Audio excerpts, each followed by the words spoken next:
Yo, it's MartydudeVR, and today we're gonna be talking about the Quest 3 versus the Valve Index. So we're gonna be comparing both of these headsets and see which one is better for you in your situation. But before we get into that, I need you to come here. I need you to look at me. Are you looking at me? Are you looking at me? Okay, good. This is not a attack on Quest or PSVR. When my Quest 3 gets here, I will have 4 Quest headsets out of 6. The last 2 being PSVR.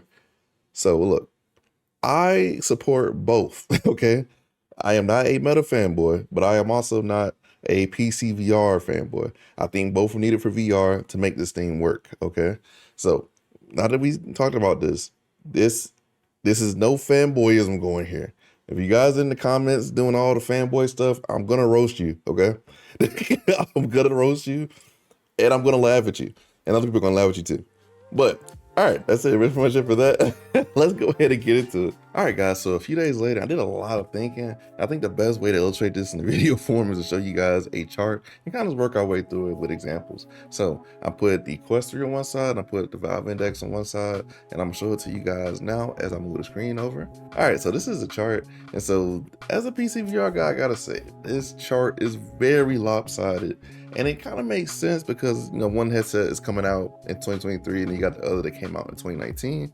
So it kind of makes sense that the index is a little outdated in this case. And we're gonna go over the cases of why. All right, so let's talk about the Quest 3 side of the chart. And the first thing that I really didn't put on there, it's kind of like a no-brainer to me personally, is the fact that the Quest 3 has way higher resolution than the Valve Index. Now, this does not mean that the Valve Index looks terrible. You can bump up the resolution, you know, through software and stuff like that. But just base without any alterations, the Quest 3 is gonna look better. And next we'll talk about weight. And so the Quest 3 is a lot lighter than the Valve Index. And it makes sense because, I mean, the Quest 3 is a little bit heavier than the Quest 2. And the Quest 2 is very light. So real light headset. If you're looking for a more lighter experience, obviously you're gonna wanna get the Quest 3. So let's talk about FOV. After trying the Quest Pro, I can't go back to regular lenses, to be honest with you, because FOV is king to me.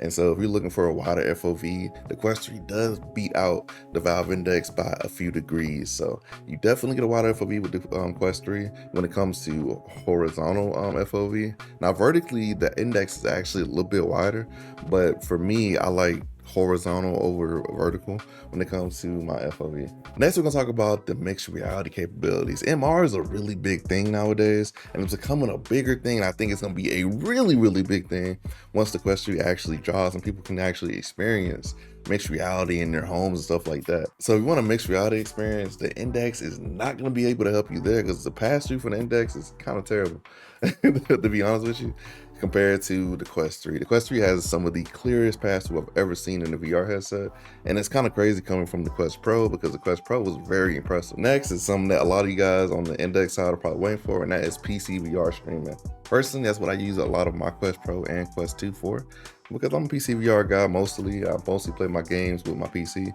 I mean, I got a 4090, so I like graphics. And I must say that AirLink has gotten a lot better over the years. Virtual Desktop is killing it right now. So there are a lot of options when it comes to streaming your PSVR gameplay to your Quest.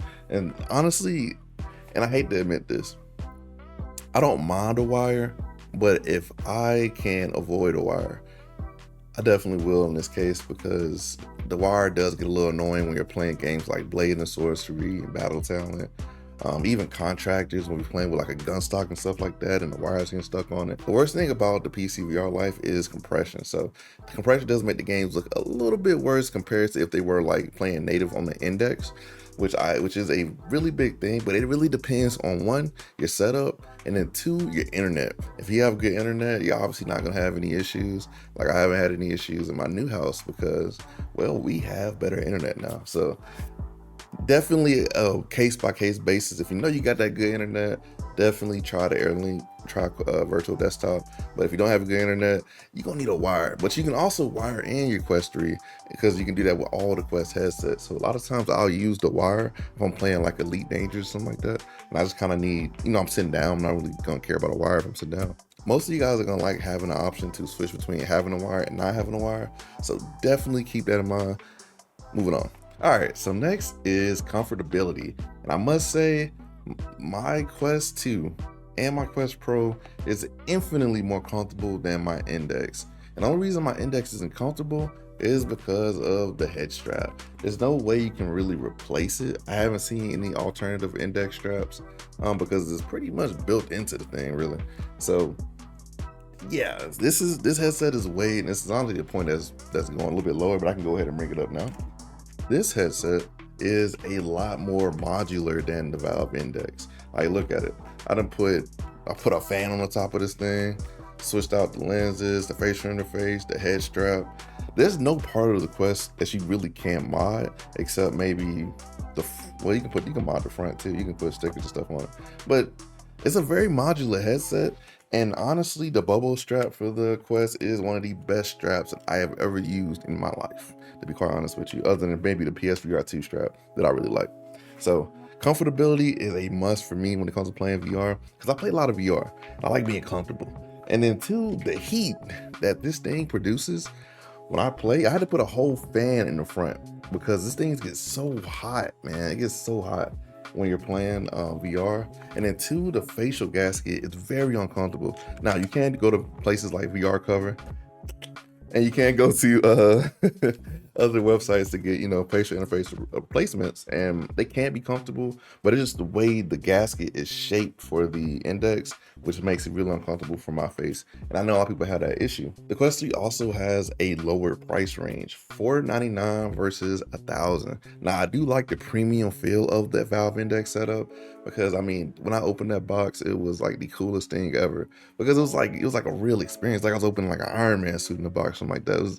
It was an experience opening that box, not gonna lie. And it's very premium when it comes to feel and just like the presentation, but it wears off after a few years, to be quite honest with you. Honestly, at the price that the Valve Index is at, I think there's a lot of really good competition. You got Varo Aero, you got Big Screen Beyond, you got HP, you got HTC. There's a lot of different alternatives for PC VR at that price range of $1,000. So definitely think that through before you buy your Index. Personally, I still love my Index, but I do have to admit that it has become outdated over the years as we wait for the Valve Index 2. And the last point for the Quest 3 is hand tracking. Now, I like using my hand tracking for when I don't feel like putting up my controllers. I can just go around the menu, click movies and stuff like that. And a lot of people really enjoy it because it's really smooth, and it's gotten a lot better after previous Quest updates to get to the hand tracking 2.0. So it's really good. I mean, it's really fun just kind of playing certain games and being like this instead of having controllers in it. Because I do feel like that next step for VR is being able to have like gloves or something like that. I don't know how they're gonna work, but it's not my issue personally. But I do feel like kind of having controllers VR is going to be that next step. But that is the Quest 3 side of the chart. And being a Mirror Fair, I have to keep it real on both sides. So the Quest 3 does have a lot more going for it in terms of features and accessibilities. And so now we're going to talk about the Valve Index side of things. And first is the higher price. Obviously, when you pay more for a headset, you kind of get more of a premium experience, like I mentioned earlier. But obviously, if you have the money, there are better alternatives out there right now at the same price. Just being honest. But a lot of them, you will probably need the Valve Index base stations to kind of make everything track, so be warned. Next is the tracking for the Valve Index. The Valve Index tracking is really good. At any point in your room, you pretty much can be tracked depending on where you place your base station. And it doesn't matter if your lights are on or off or anything like that. I play VR in pitch black darkness sometimes just because my base stations are on and I could do so. So if you are a person like me who likes having really good tracking and it's kind of like a really wide play area, you can do that with the Quest, but the best tracking I've experienced personally has been with the Valve Index. The Index also has a higher refresh rate than really a lot of VR headsets, capping out at 144, 120, 90, and I think there's a 60 option too. Now the 144 is going to be a little bit harder to hit because, to be quite honest with you, you're going to need a beefier PC to run a lot of these games at 144. And honestly, I don't even do it much because it's kind of unnecessary to me personally because 90 and 120 is really good enough. Now the Quest 3 goes up to 120. Does that mean a lot of the games run at 120? Maybe, maybe not. We're going to see. But for sure, if you are looking for higher refresh rates, the Valve Index is going to be the way to go. Now, our next one is a real controversial one that pisses a lot of people off when I bring it up, and that is the fact that it's a lot easier to record content for PC VR, aka the Valve Index.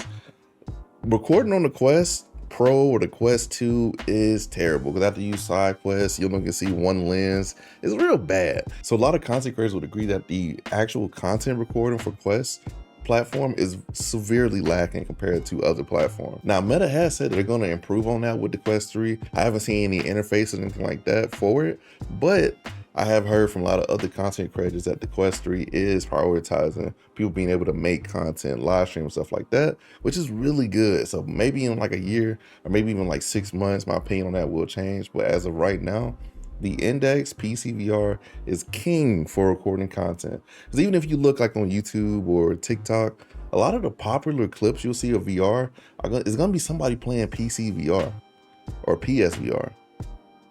Just saying. The last thing is the knuckle controllers. Now, I love knuckle controllers because they're just so cool to use. You just put your hand in them and it's just like, you know, you feel like you really got something. It comes with a built-in hand strap that a lot of people like.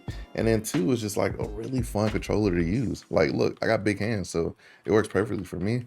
Now, I am not saying that the Quest 3 controllers, the Touch Plus controllers, are gonna be bad because they're based off of the Quest Pro's controllers, which track very well. Do not get me wrong. These are some good controllers. They're probably like, if these are number one, these is like 1.5. They're like really close, right? So the only thing that really differentiates these two controllers is the fact that this one has finger tracking, which is really fun to use in a lot of games. And honestly, I'll be quite honest with you. A lot of games that don't utilize the Valve Index's finger tracking, and I've always thought that was weird, but it makes sense because most controllers don't have finger tracking, so why would you waste the time to implement it? But it's like, it'd be cool, you know? But finger tracking is fun for a lot of people, and the knuckle controllers are very loved by the Valve Index community. All right, so that's pretty much the comparisons that we have for both of these headsets. Let's talk about which headset is actually better for you. So I'm gonna list a bunch of cases where you probably would like this headset over that headset. And so let's get into it. All right, guys, let's talk about which headset is for you. Personally, I would not recommend anybody get the Valve Index in 2023. Now, I know you're probably like, gas, oh no, why did he say that? That's because it's just outdated when you compare it to new tech. I mean, this is a new headset we're talking about. Now, the only reason I would say not to get a Quest is if you don't like Meta, which is a valid criticism. I don't blame you, I get it. Definitely, people have a point with that, and I'm not mad at anybody who has that stance and can actually stand on it. Okay, but if you're a person who doesn't mind Meta, you can definitely get a Quest 3. It's a great headset, mixed reality capabilities, great pass-through, PC VR streaming, which is really solid nowadays, and there's a bunch of other things that make it a overall better experience than the Valve Index. And I'm saying this as a PC VR guy myself, and it's very hard to admit, but the Index is just outdated when it comes to comparing it to the new VR tech. And that's pretty much it, guys. If you enjoyed this video, definitely let me know. I kind of like doing videos like this, well, I have so many of them, and I can pretty much compare the Quest 3 to all the main headsets at this point now. I will also go back and compare it again after I get it, if you guys want that. But I'm definitely gonna compare it to the Quest 3 first. I mean, wow, Quest 3. I'm comparing it to Quest 2 first. So definitely check that out when it comes out. I'm getting the Quest 3 next week, so I'm excited. I got a lot of sponsorships and stuff coming up. Make sure you go to vrrock.com, get your prescription lenses for any of your Quest headsets, your Valve Index, PSVR 2, or any other VR headset you have, because they're really good and they ship really fast. So check them out. Make sure you become a member of the channel today, like and subscribe. And remember, I'm just a dude with a VR headset. Peace.